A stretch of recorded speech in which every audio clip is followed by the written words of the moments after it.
Standing up in McKinney. This is, according to Callus, episode 750.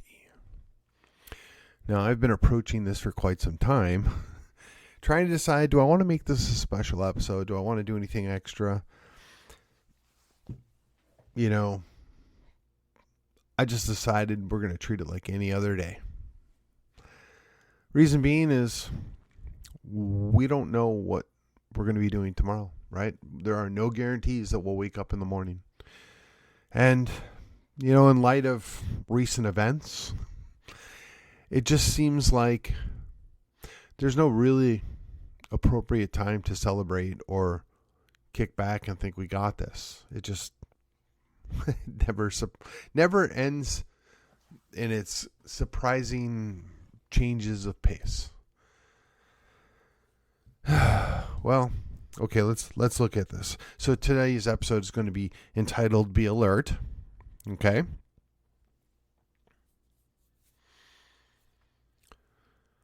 Okay. I want to think about how I want to go with this. So before I do, let me remind you again, the show is still here. We're still doing our, I'm still going to be putting out an episode, one a week. That's my plan. That's the goal, is to get out one a week. This week I'm doing two because I missed last week. But ideally, I'm trying to give you a different take. I'm trying to look at things from a local, or at the very least a statewide lens, because there's a whole lot of things that go on in the world that we really don't need to be too worked up about, that we really don't have to put much weight behind. Okay? But there are a lot of things that go on in the state, particularly, that affect what goes on in the county and the city. And really and truly, if our state was its own country, a lot of issues would be solved, but we would have a whole lot more new issues. Although I believe we could probably get those sorted out relatively quickly. We wouldn't have judges in Oregon overriding everything, or Massachusetts for that matter. All right, so that being said, follow me on your social media of choice. Join me on the podcatcher of your choice. I'm available. There are multiple avenues. Amazon, YouTube, Spotify, Stitcher. My host, Podbean, and then Apple iTunes and Google Play, right? It's everywhere. So do me a favor. Like, share, subscribe, follow, whatever you prefer. Just something. Help me out with something. The algorithms have not been nice. So, here we go. On with the program. So, when I say be alert, you can read a whole lot into that if you want to. But I'm going to give you, I guess, 4 or 5 different examples of what I'm referring to. So, I know it's a shocker, but yes, we're going to have a special session. In July, no less. He's going to give the state reps the month of June off, which we're almost done with June as it is. If you're listening to me now, this is going to be showing up on the 26th of June. So I guess that's 4 days left in the month of June, and then we're into July. So the special session. So I want to take a moment, and I think there are a whole raft of things that can and should be considered in relation to what happened in the regular session. We got a really bad school choice bill. And we've got what could only be described as the drug maker's friend version of a THC ban. So I'm not going to spend too much time on this issue, right? But as I've said before, if it were up to me personally, we just do away with public education. It's not. That's not an option. It's not going to happen. So that leaves me with choice B, or your second choice, which is we should make it the best we possibly can.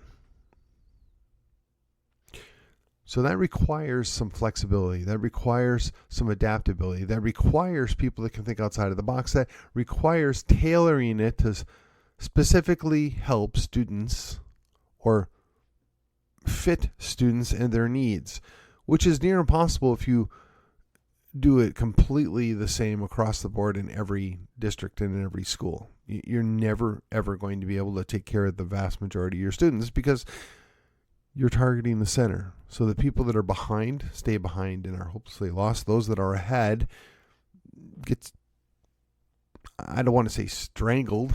They struggle. They struggle to continue to be successful. Now, that being said, there are those that find the way to game the system and will still be successful. Kudos to them. But a whole lot of kids get hurt. So maybe you get 60% that do relatively well, but that leaves you with 40% that really, truly could have had other things done or available to them that would have helped them be much more successful. Just a thought. So does school choice solve that?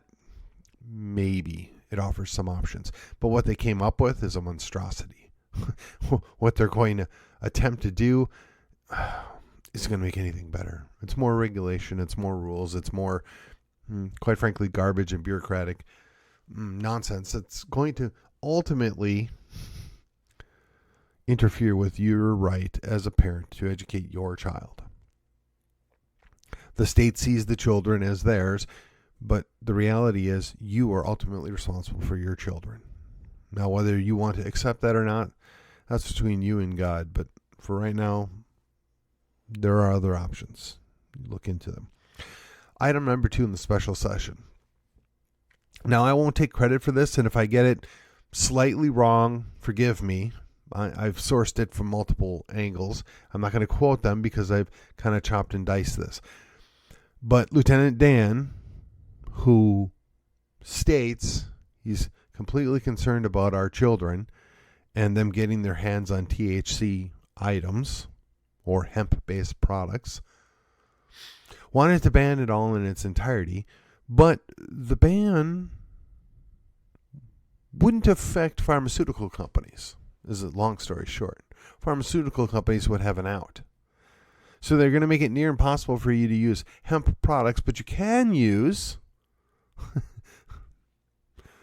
products derived otherwise, controlled by pharmaceutical companies. I'm not sure how anybody really benefits from that. I mean, the lobbyists do. The alcohol companies do.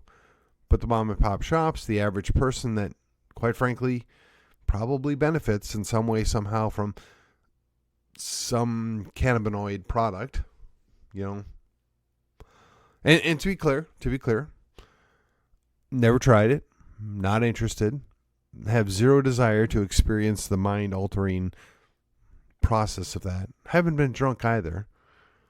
So when I say this, I'm not advocating this, nor do I think it's a good idea.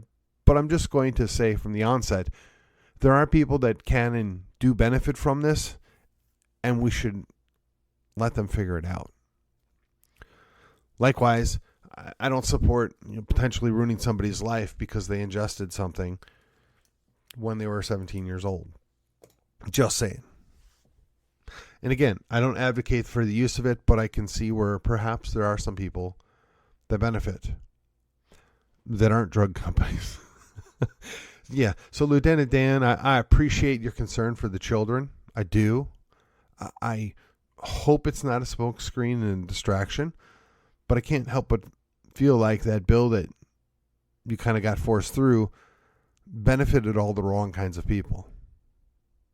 And that all the people that were going to come out on the other side are the same people that had no problem mandating unnecessary medical procedures on a whole lot of us 4 and 5 years ago.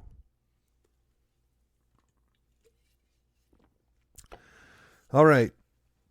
Now let's take a moment. We're going to drift on over to some extra jurisdictional behaviors. Why do I bring this up? Well, as we've talked about on more than one occasion, there are judges that are district judges in the federal bench that seem to think that they can make determinations, quote, rulings, that affect the entire country. Now, the last time I looked, The only court that had that kind of jurisdiction was the United States Supreme Court, aka SCOTUS, which is the Supreme Court of the United States, for those of you that didn't know. And even then, I believe the reality is their opinions are specific to a case and just provide a guideline for future decisions that may come on down the path.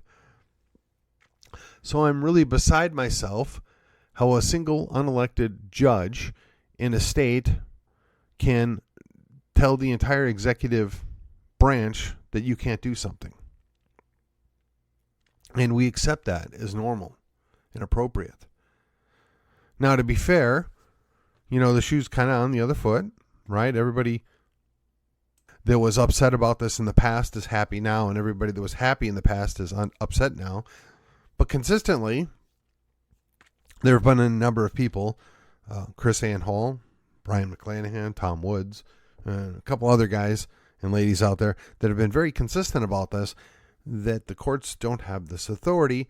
And if we didn't grant all this authority to the federal government, we wouldn't have most of these problems. So here we are. How do we fix this? Well, Brian McClanahan, big fan of localism, right? If you go back to true federalism, the states have the power and the authority. Interesting. So we've got a special session, which potentially could bring up a few things that are quasi-related to federalism. We just finished a regular session where we've done a number of things that directly feed into the concept of federalism. Now, granted, a couple of our legislatures are so weak, I'm just going to leave it at that they inserted language into the pirate money bill, if you will, stating that we have to get a court's approval. We're a state. We're following the Constitution. We can do these things. We can utilize gold and silver for transactional purposes. We don't need a court's blessing. We have the United States Constitution. So hopefully, maybe, there'll be a few more loosely related bills that exercise the 9th and 10th Amendment a little bit more aggressively than we have been, but I won't hold my breath. But it's interesting is we're asking a court to give us permission to do something that we already have the permission for, courtesy of the Constitution that we signed on for when we became a state, or when the previous 13 original colonies formed a federal union. Yet we have to ask permission. I mean, that is not how a state ought to be operating, but that's what the weak individuals in the Texas legislature did. So where does that leave us? We've gone to great lengths to loosen restrictions on firearms that, quite frankly, should have never ever had restrictions in the first place. But we can't undo the NFA at the state level. However, we can choose to ignore it and not help enforce it, which, by the way, we are now going to do. And the NFA's taxing authority is allegedly going to be stripped away in this quote-unquote big, beautiful bill, which I'm still rather dubious on. So there are a lot of net positives. Let's see what we can do. All right. Next thing.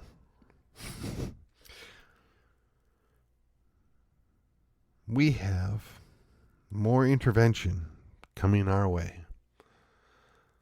Now, for those of you out there that are going to get your knickers in a bind, I am not defending Iran, aka Persia. I'm not saying it's good or appropriate that they have nuclear weapons.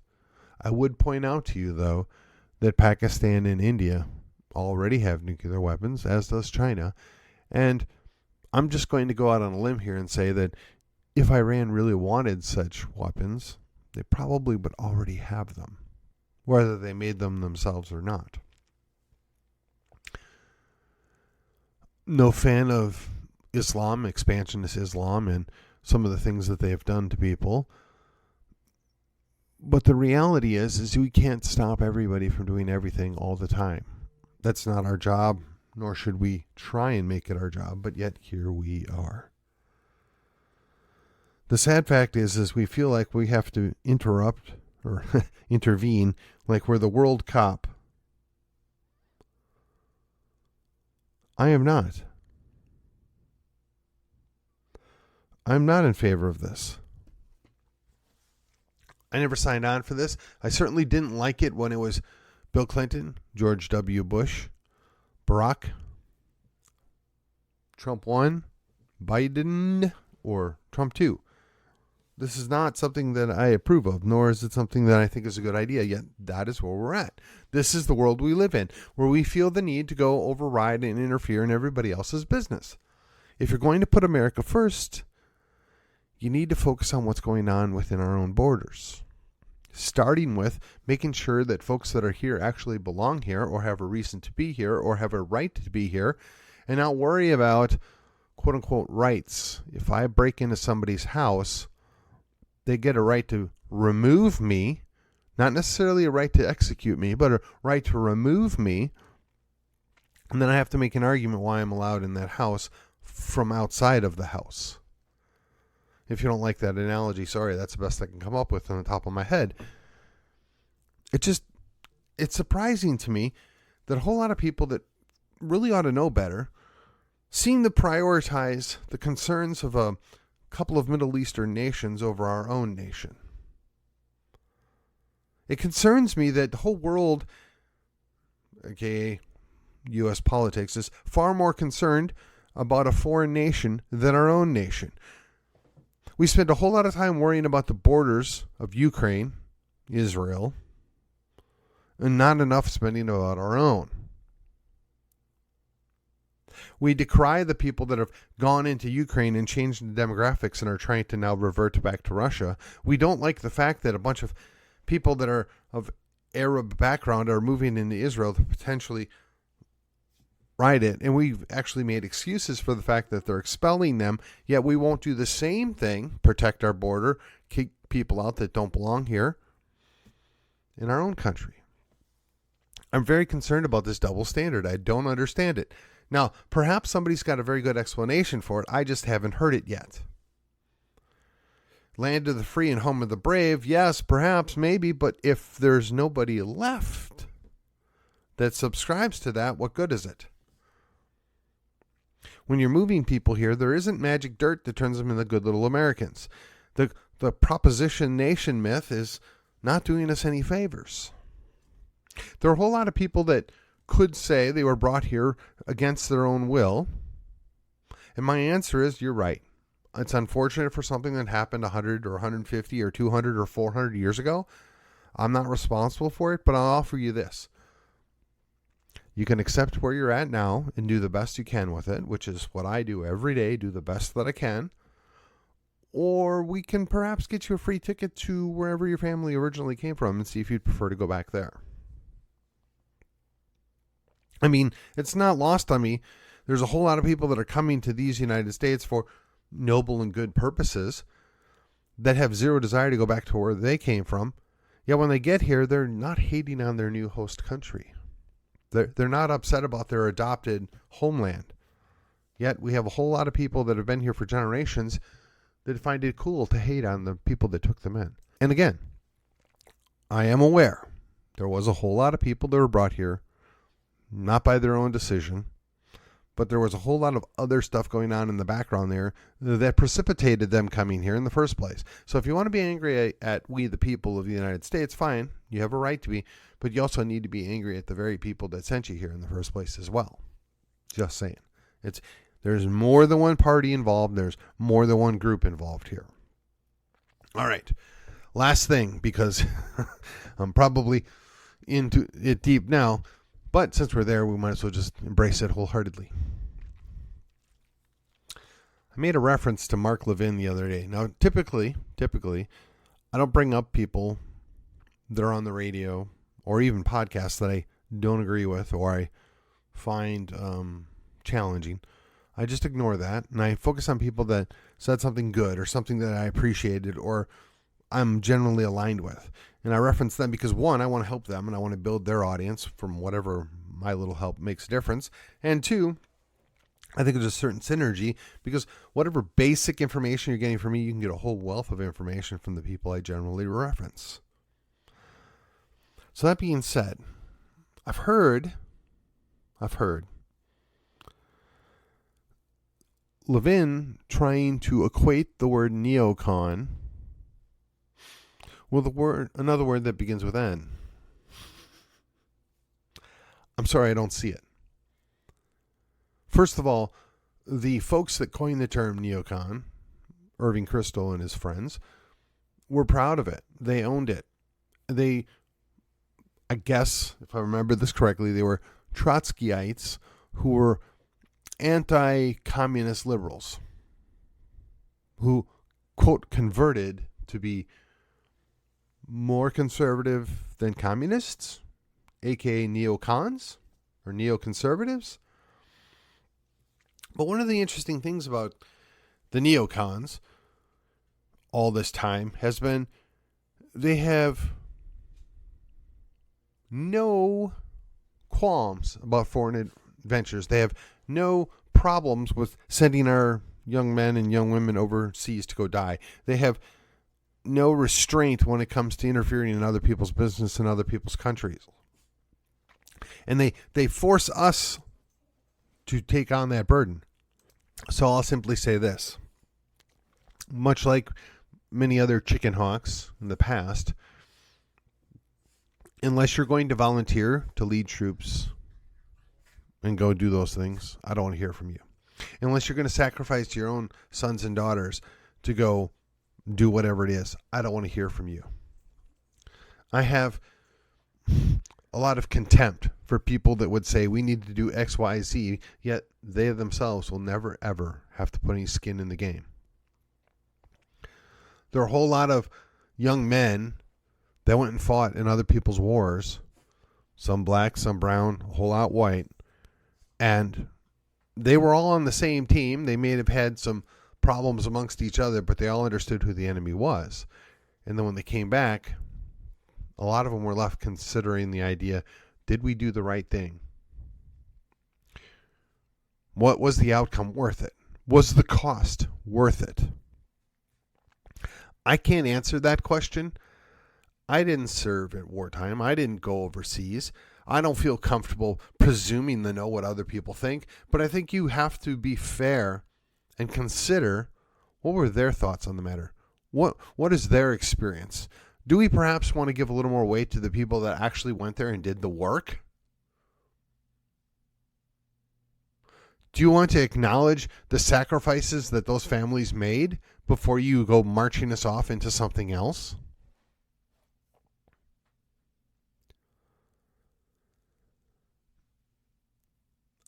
I'm not here to pick a side.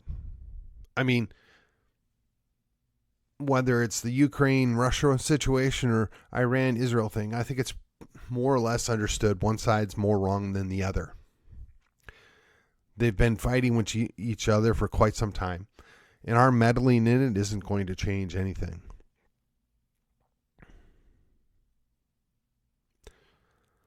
Sometimes it'd be best if we just left things alone, but here we are. Here we are again. Now, Mr. Trump, President Trump, he dropped a couple bombs, said, guys, knock it off. Come on back to the peace table. Let's get this done. And maybe, just maybe, he'll be successful. Maybe, just maybe, we'll get a ceasefire or a peace deal that will hold for a while. Maybe, just maybe, a little demonstration will be worthwhile. Now, I don't know what's going to happen tomorrow any more than you do. I mean, I can surmise, I can guess, I can plan, but there's no guarantee that I wake up in the morning. There's no guarantee that anybody wakes up in the morning. As a matter of fact, the more we stick our nose in other people's business, probably increases the chance that some of us won't wake up in the morning.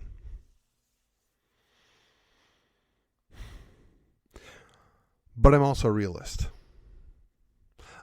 I know that certain people are just never going to get along. I know that there are prices to be paid for peace. There are prices to be paid for conquest. And then it never really stops. The question is how do we function in a world like that?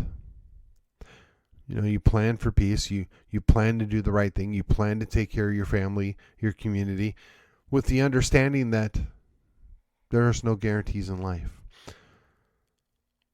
If I would be able to, I would shut off all that other nonsense, all the other distractions. I would say it is not our responsibility to be involved with that. And to be clear, in my mind, that's an entirely different road. I'm not talking about isolationist, which is the word that I keep hearing thrown about, like it's some pejorative, like it's some terrible thing. Nobody's saying that America should just button it up and have nothing to do with any other country out in the rest of the world.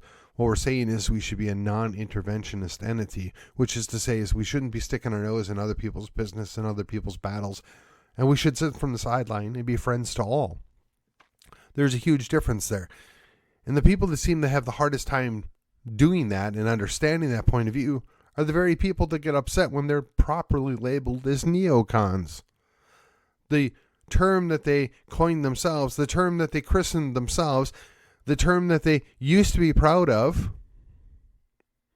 they get upset when we refer to them as that, and their response is to conflate two different terms that are entirely different outcomes. Similar mindset, perhaps. Isolationist means I don't want to deal with anybody else or interfere with anything else or be involved with anything else.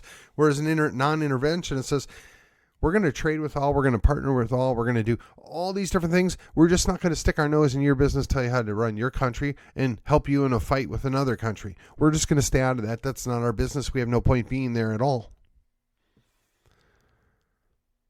And I know. There's some of the other armchair historians out there. I'm one of you. I get it. Where you think, well, what would have happened in 1933 if we had intervened with Nazi Germany? What would have happened if we would have gone involved in 1929 or 1930 with Japan? Very good questions. Perhaps if we would have approached them differently than what we did, there would have been a different outcome. Don't know. Perhaps if we wouldn't have, made Germany, the Second Reich, if you will, the enemy, the mortal failure of the entirety of World War I, we wouldn't have had a Second World War. I mean, if you're going to do that, you have to do it fairly, you have to do it rightly, and you have to go back to some of those root causes.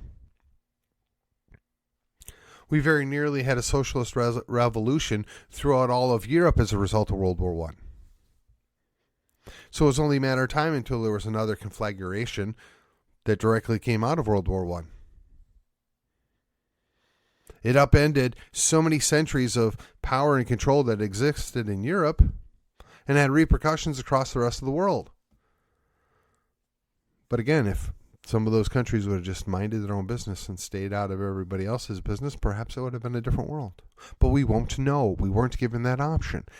And the United States has decided to follow suit. We know better. We're smarter than every other empire before us. We know more and can do more than any other empire before us. So clearly we are right and we need to just do whatever we think is best.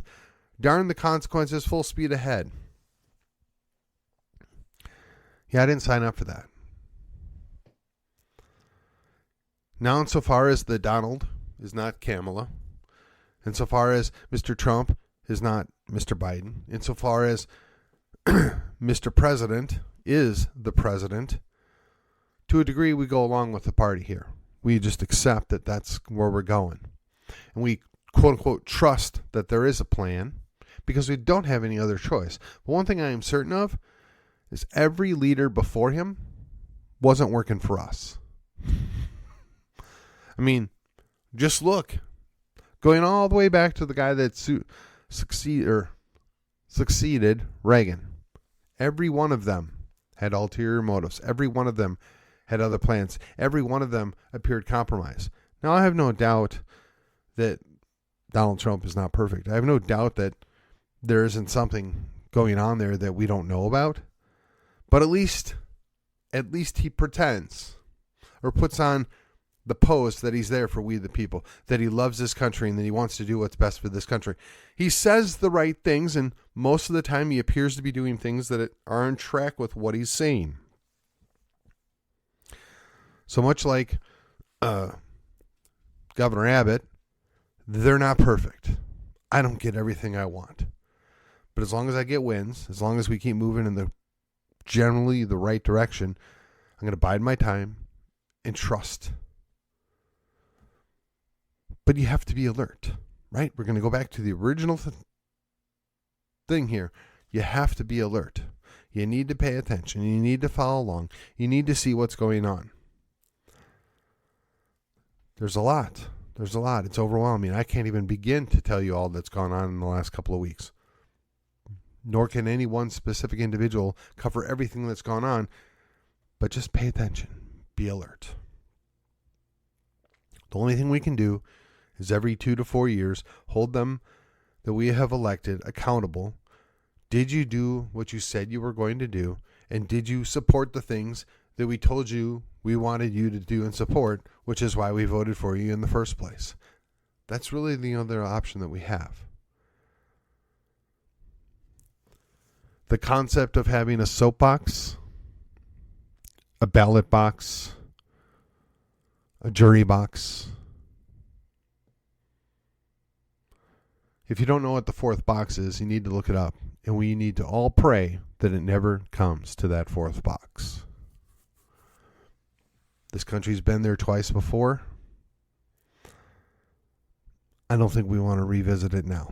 And with that, this has been According to Callus. And I will see you on the other side. TexianPride.com is the destination for Texans who want to show off their love for Texas. We don't settle for mediocre. Our shirts are made from 100% high-quality athletic cotton. They're cool, comfortable, and designed to fit and flatter any body type. Follow us on Facebook and Instagram. Visit TexianPride.com for your next stylish Texas tee.